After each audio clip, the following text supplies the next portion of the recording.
Welcome to another Thursday tutorial. My name is John Perez, and today I will teach you how to do the special effect from last week's video, Lost Keys. Let's get started.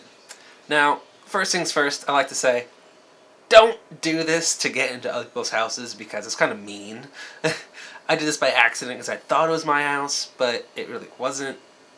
But if I had my key, I would know that, but you know, everyone loses their key from now to now, so yeah.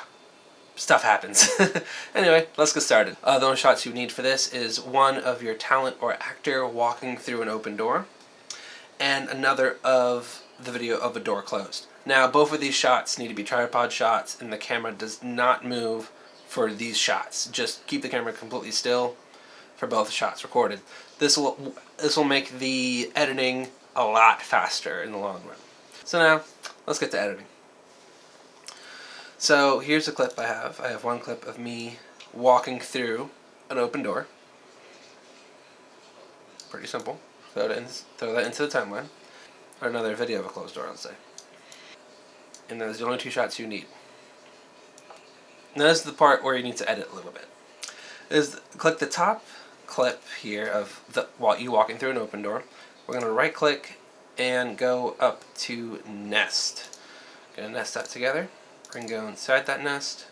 What we're going to do is we're going to click it again, go to the Effect Control panel, go to Opacity, click the pen tool, and basically just make a little box around, a little mask box around the door.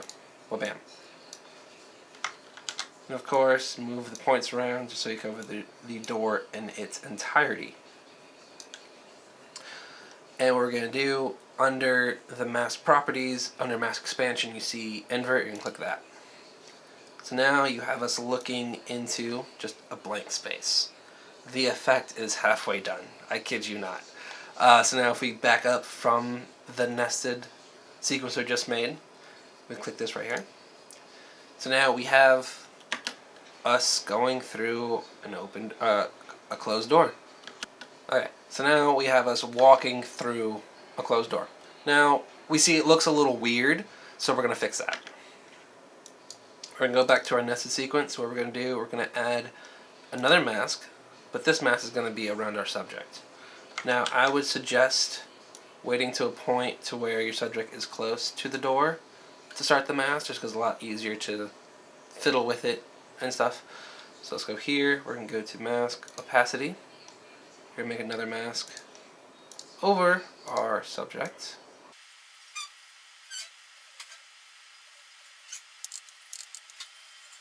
Bam. Now I got a mask over our subject. Now, I didn't move a lot for this purpose to make my masking a little bit easier. Now, if your subject moves a lot, it's a lot more work masking you have to do. We're going to click the animation toggle button right next to mask path.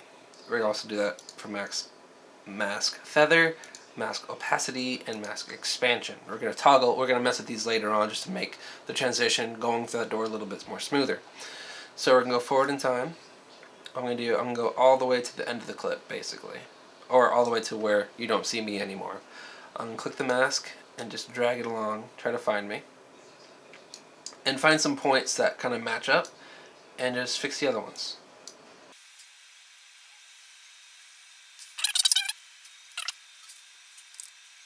Okay, so once you have your masked person going through the door, okay, so now if we go back to our original timeline, we see more easier, we go through the door a little more easier. Now, it still seems a little bit, so let's fix that. What we're going to do is we're going to go back into our nested sequence, go back to the mask that we just made, and we're going to play with the feathering, opacity, feathering and expansion of it. Don't worry about opacity. What we're going to do, we're going to like a point, like let's say right there, and we're just going to invert the expansion, the mask expansion. What this does, everything inside that mask, it'll go inwards, or not the mask will go inwards. The mask will like go a little bit smaller based on the shape that you just made. We do this because when we feather, we're going to feather out. We're going to feather out, which makes things look more smoother. And you kind of see exactly what I mean. So now, we are almost done with the effect. What we're going to do now is add some extra effects to it to make it look more realistic or make it more eye-catching. Go to a point where you are like about to touch the door, like you're about to phase through the door basically. So let's say right there. What we're going to do, we're going to cut this image, click the second cut clip that you just used, and then add turbulence displacement to that. This helps with rendering because instead of rendering the whole clip of the turbulence displacement, you can render only a little bit of the clip. As you see here, it's red, so I have to render that in order to see the actual effect. Now if I added the whole clip, all this will be red, so then I'll render everything, which might take some time. So, let's add a circle eclipse mask to the point where I come into contact with the door. And basically with this, what you're going to do, you're also going to edit the mask path. We're going to go forward a bit, make the mask bigger. So let's render it and see what we got. And that's it for going through a door. Now, doing the same thing but from a different angle is basically the same exact way. I will go over it just to be safe. So now what we're going to do is I was going through the door. Now I'm going to show the other side of me coming through it. So we have our clip of me going through an open door. Then we have a clip of a closed door. We're going to put the clip of the closed door underneath the clip of the open door. In the open door, we're going to right click, make a nest. In the nest, double click to go in the nest. In the nested sequence, go to the effect control panel. Go to the opacity, the pen tool. You're going to pen out all this area. Then you're going to invert the mask. Then you go back to see what you did. Okay, so we got that. Now, of course, be careful with color difference whenever you film this scene, because as you can see here, the right side of my clip is brighter than the left side of my clip, and that's just because when the door was open, we have more sunlight coming in, whereas the door closed, we didn't have as much sunlight, so it was a little bit more darker. You can fix this with some minor color correction, or you can just make sure whenever you film this that your lighting is as close relevance as possible. Okay, so now what we're going to do is show us going through the store. So what we're going to do is go back to our nested sequence. We're going to make another mask. Go to opacity. We're going to do a circular eclipse mask. We're going to make it nice and small, because I use my hand to start going through. So we're going to make a circle mask just over my hand to start. And then we're going to toggle the mask path. And we're going to go forward a few frames, and we're going to make the mask a little bigger. Now what you're going to start to do is you're going to make this eclipse circular mask. You're going to turn it into a mask around your talent. So in order to do that, just go to the edge of the mask where you see the pen kind of have a little plus symbol next to it. And click that and just move the points around.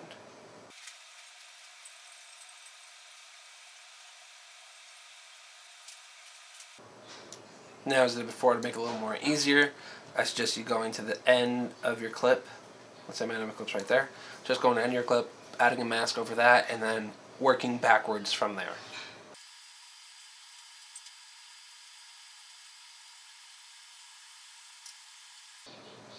Now let's go back to our main timeline and see what we did so far.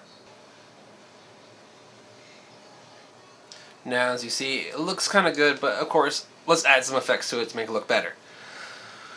Now, let's go. We're going to add turbulence displacement to this. So let's go to our effect panel, turbulence displacement, and we're going to drop into our nested sequence. Now, what we can do is we can actually copy this mask, click turbulence displacement, and paste it in there.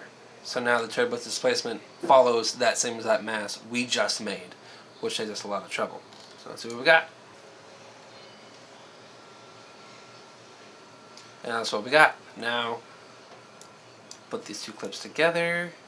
Anyway, and that's it. You can mess with the turbulence displacement of it to make it look more interesting, make it look more cool.